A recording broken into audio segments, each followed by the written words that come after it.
Hello, Trustee Johnson. Thank you for visiting our school, Palo Verde High School. We are thrilled to be interviewing you. Are you ready to get started? I am. Thank you for having me, number one.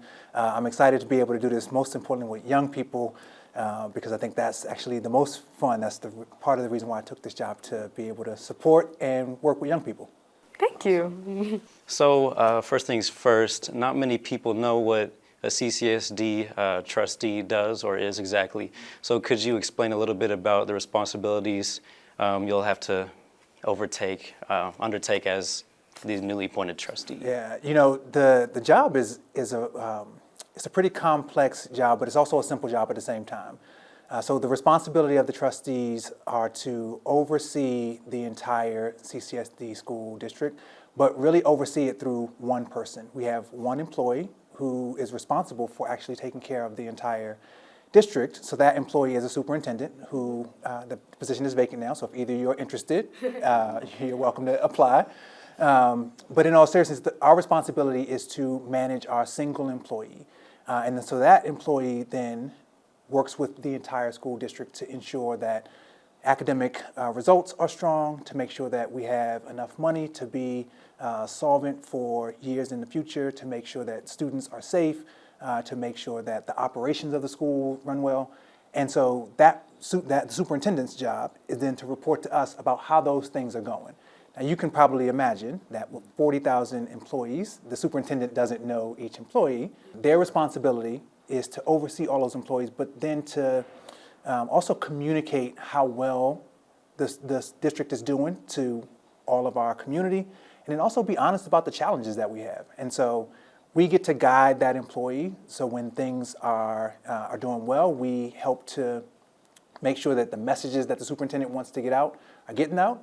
When we have challenges, we support the superintendent by making sure that we are communicating how we're going to fix those challenges. But the job of the trustee really is just to oversee that one employee, and then the superintendent does all of the hard work. So really, my job is, while it's complex, is simpler than being the superintendent, and I would not want to have that job. But I get to manage that person with my colleagues on the board. Mm-hmm.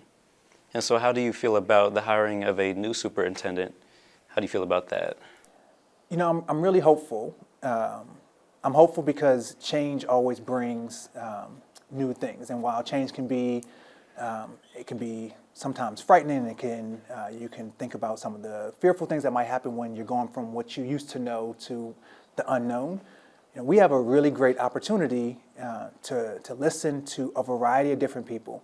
You know, I'm not going to turn this around too much, but I would imagine, because you all have one more year left in your high school career, there's some things that you'd like to see as students in the school district. And so part of our responsibility as trustees, as we are hiring this new person, is to take the time to ask students, to ask families, to ask community members, what do they want to see in a new superintendent? And what would you think makes a successful superintendent? As like a trustee and seeing everybody, what do you think would make he or she super successful for the school district in a whole? You know, the job is really challenging. You know, I talked about having to manage the number of employees, you know, all of the different parts of the world. But I think it still breaks down to a couple really fundamental things. Mm-hmm. Number one, the person has to have a really clear vision, and making sure everybody understands that vision. So whether you are a high school junior and thinking about what comes next for you, or you're in kindergarten, you should be able to really understand, what's the vision of the district? What do they set out to do? And that superintendent has to be able to really clearly share that with all the people who are in the district. So having a clear vision is number one. Number two, the person has to be able to communicate really well, right? So to be able to go talk to the governor and ask the governor for billions of dollars to be put into the schools district, and then also be able to go and talk to a parent who may not understand why the school schedules are the way they are. That person has to communicate with a variety of different people. And so their ability to break down complex issues, their ability to build relationships quickly, their ability to talk to the entire community and have them trust them is going to be really important. So one, being able to have a clear vision. Two, communicate really well. I think the third thing that the trustee is going to, or the superintendent is going to need to be able to do is really be able to manage and delegate well. And what I mean by that is, again, they cannot do it all themselves. They have 40,000 employees who have to be inspired by their words, then they have to be really clear about what they want to get done and then share that with their people who are on their team. So if the vision is to make sure that all third graders are reading on grade level in 3 years, then they have to make sure that they have given clear direction to their teammates and then hold them accountable for those results. And they then have to be accountable themselves for the results. So they can't just say, well, I asked the teachers to do it, they didn't get it done, so I guess we need new teachers, right? They need to say, we didn't get this done, I need to look at the plan that I made and figure out why we didn't get it done. Or, we were really successful in some of the schools and not other schools, what do I need to do differently? So, 1, have a clear vision, 2, communicate well, 3, delegate, and then hold people accountable and hold themselves accountable. So what would make you successful in your position as a trustee? What are some of your goals and ambitions? You know, one of the biggest things I'd like to do, and I don't know if you all have come to a school board meeting, there's one tonight, so if you'd like to join, you're welcome to be there. Diego's like, I don't know if I'm coming tonight, I got plans. The thing that's going to help me be successful, one of the things I think a lot about is, how do I make sure that we as a community are all focused on the same goal, which is your success? And through the first several meetings that I've had, and I've been on the board now since January 2nd, there's been a lot of division, and I think to some degree, sometimes there are some negative attitudes about the direction that we're going, about things that we've done previously, about how we move forward. And I think it's really challenging for anybody to move forward as a group if you're always divided. Could you imagine if your high school was trying to accomplish something and freshmen wanted this, sophomores wanted that, juniors wanted a third thing, and then seniors wanted something different? Mm-hmm. Well, to some degree, it feels like that in our district. And so one of my biggest goals is to make sure that we are all aligned and committed to the same thing. We say it, right? I think we've said on more than one occasion, we want student success. And then we argue pretty vehemently about how to get there. But then I've not yet seen us find the middle ground for how we work together to move to that direction. So my sincere hope is that through really good communication, through listening to one another, we can work together to find the path that helps us deliver you all the excellent education that you deserve. That's beautiful. Thank you. Very true. How has your background helped you choose this career path, and why did you want to become a trustee? You know, I think about where I come from. So I'm born and raised in Washington, D.C., the nation's capital, one of my favorite city, and then this is my second favorite city. So born and raised in D.C., and my family, we lived in a working class neighborhood, and I loved my community. On my street, I was one of probably 30 or 40 kids, but my house, I have 2 brothers, and our expectation was that higher education was going to happen, and so we got a lot of opportunity to pursue higher education. And then as I started thinking about where my friends were on my street and my neighborhood and my block, I thought, it seems quite unfair that I wasn't any more talented, I wasn't any smarter, I didn't want anything different for my life than my friends. I just got opportunity through education. And I thought, what if every single student, every single person had the opportunity to pursue their dreams and whatever that might be because they had an excellent education? And so for me, that was the driving force to get into education. So I moved from Washington, D.C. to Las Vegas to get into the education space, and I started at a nonprofit.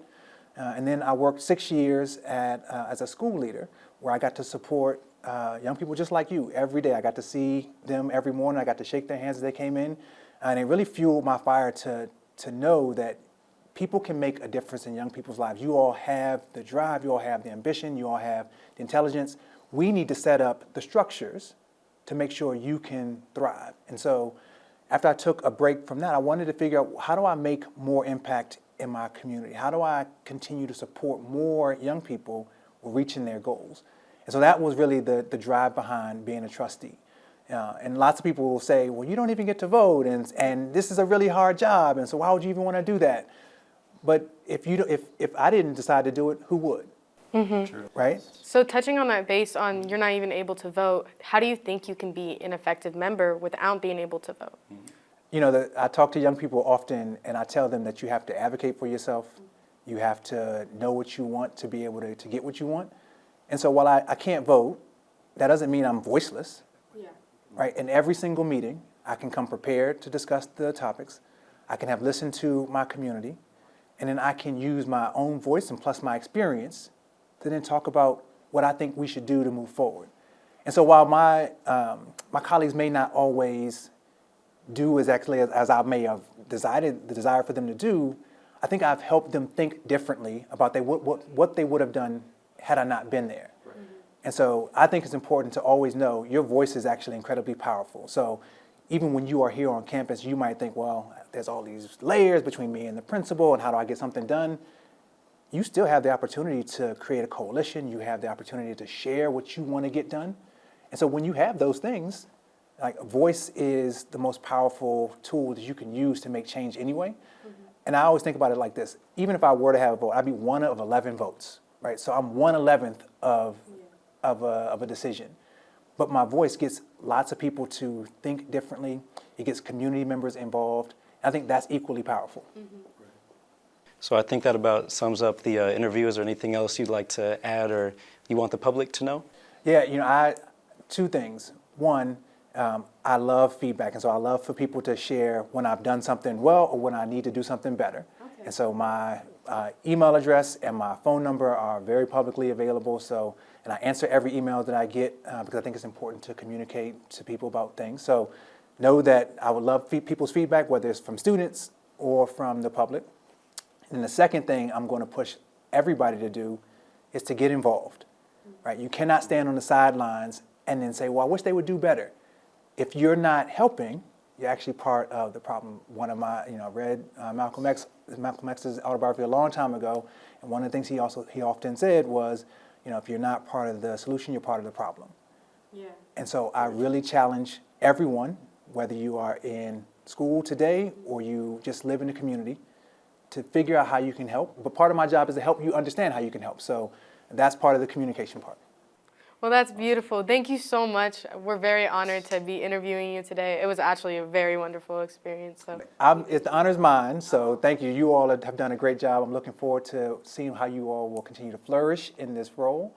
And if I can be helpful in any way, again, I told you my contact information is available publicly. Please reach out. I'm always willing to help in any way that I can.